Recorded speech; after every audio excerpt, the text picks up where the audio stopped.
As is often the case, I'm perpetually, continually, I can't think of any other antonym, or synonym rather, uh, I'm just confused, I guess, about why it is that the right wing would always criticise what one could view as a positive change within, in this case, the Liberal Party. What is it that annoys them the most that they would want to criticise, in this case, Sussan Ley, for some decisions that she's made within the Liberal Party?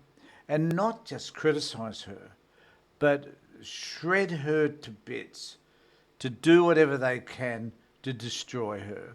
It leaves me wondering about what sort of power and influence these particular women I'm about to talk about actually think they have over the right wing or the Liberal Party in particular.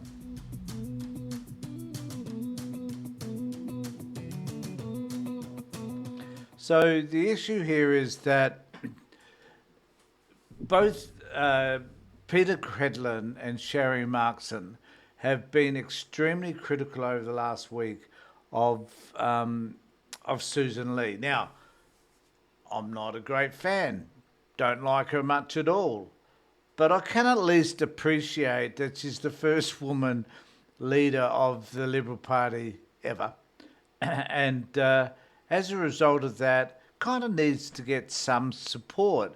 I think, I'm reasonable enough, I think, to suggest that she needs to reevaluate what has happened in the election. She needs to put forward the people that she believes are the best people to lead the Liberal Party going forward for the next 3 years.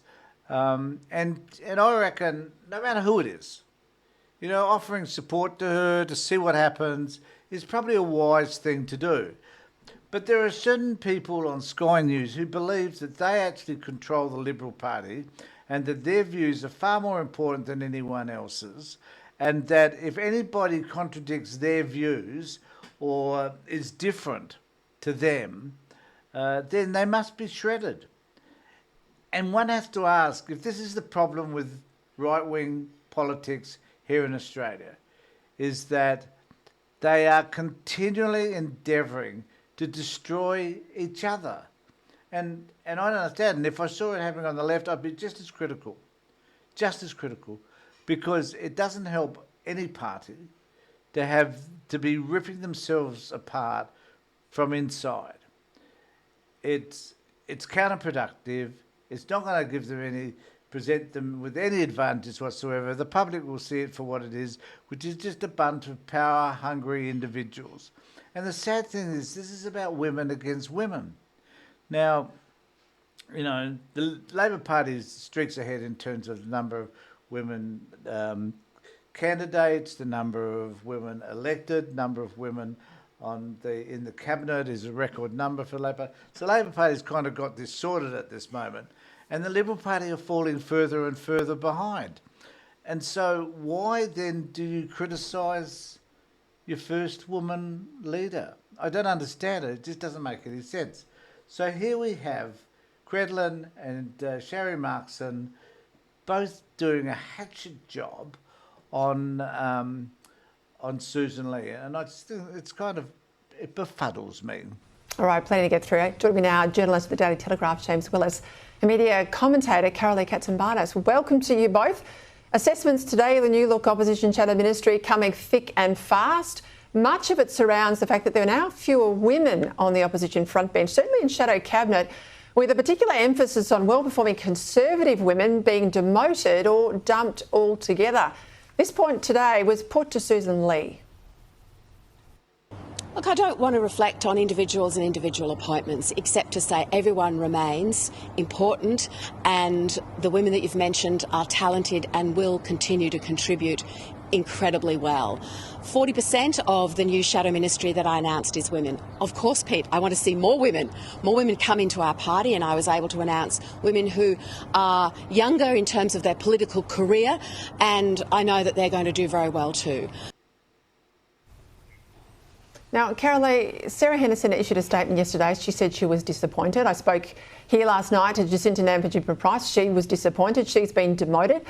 Claire Chandler, she's been dumped. I mean, no one can accuse these women of lacking in performance or capacity. And I reckon, you know, the fact that they're all Conservative women, it feels like they have been targeted. I might add too that these women who have been dropped have been replaced by women that aren't even elected yet in the Parliament. So my point is that here we are having a shot at these women, the women who didn't get it. Not having a shot at them, but advocating for them. Now, admittedly, we don't know the politics that is involved here, except some of these women, I think, supported Angus Taylor. And maybe Sussan Ley's got a personal issue with some of them. Maybe she figures that they won't actually be very supportive in the cabinet, in the shadow cabinet. Who knows the reason? The point is that it seems important for people like Peter Kredin to have a go at her, because the people that Peter Kredin would have preferred to have seen in there, or the ones that Peter has friendships with, or the people that she likes for whatever reason, because they hold her view of the world generally, I guess, didn't make it. So therefore, Sussan Ley needs to be beaten up over this particular issue. But then we've got Sherry Marxham, who, for reasons that I don't understand, is the most hostile and vile person, along with, I don't know, Andrew Bolt and a few other people from Sky News. But she has the hatchet out for Sussan Ley in what I consider to be one of the most aggressive ways that you could imagine. But first tonight, I can reveal that Liberal leader Sussan Ley ghosted Jane Hume for... Another way Sherry does is, I can reveal. So Sherry sees herself as the ultimate investigative journalist. So she finds out things, she discovers things that no one else was able to discover because she can reveal it.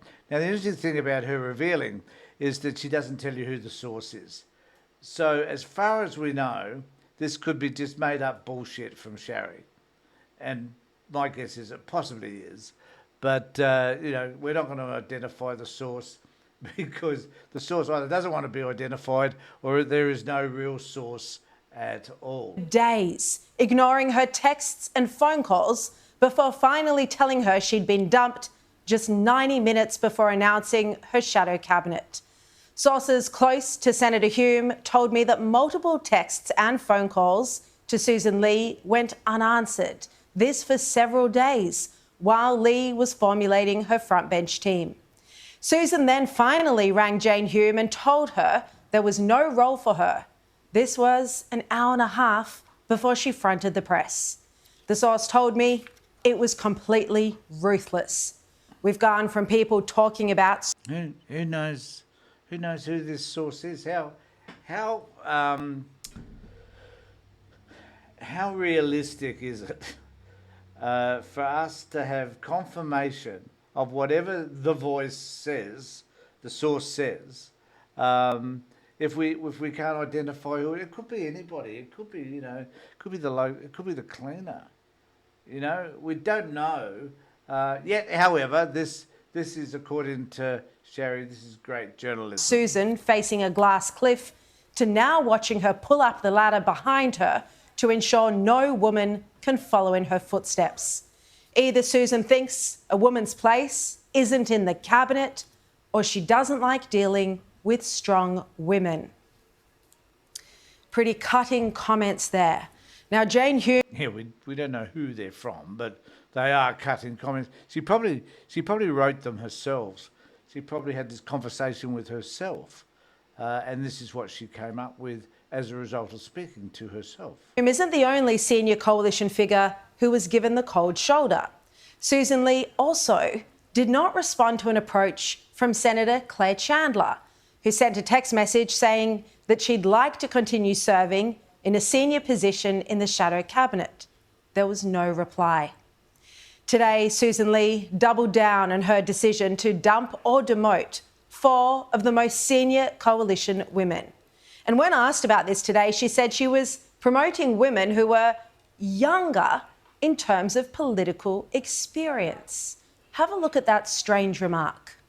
Of course, Pete, I want to see more women come into our party, and I was able to announce women who are younger in terms of their political career, and I know that they're going to do very well too. Younger in terms of their political career. Younger is a word you only use in relation to age. So perhaps she was about to say that she was promoting younger women and... So it continues. So she has 10 minutes of this rant against Sussan Ley and not promoting the people that obviously Sherry and Peter would like her to have promoted or to have maintained in the shadow cabinet, because these are the women that have power in the Liberal Party. As I said in the previous post, Kredin's interested in particular maintaining some of the right-wing notions that were rejected by the electorate, and now Sherry's trying to get in on the game by advocating for certain women, as was Peter in the previous video. So what is this really all about? It's about them having power and influence over the Liberal Party. And I wonder what's going to happen if the Liberal Party kick back against them, against the likes of Peter Kredin and Sherry Marx. What will happen and how will they feel if the Liberal Party continues to say, well, we're not going to participate in your interviews? Why would Sussan Ley turn up for an interview with Sherry Marx now, given what Sherry said, or even Peter Kredin? I don't know. So let me know what you think in the comment section below. Subscribe to my channel. Ring the bell for further notifications. In the meantime, take care, look after yourselves, and more importantly, be safe.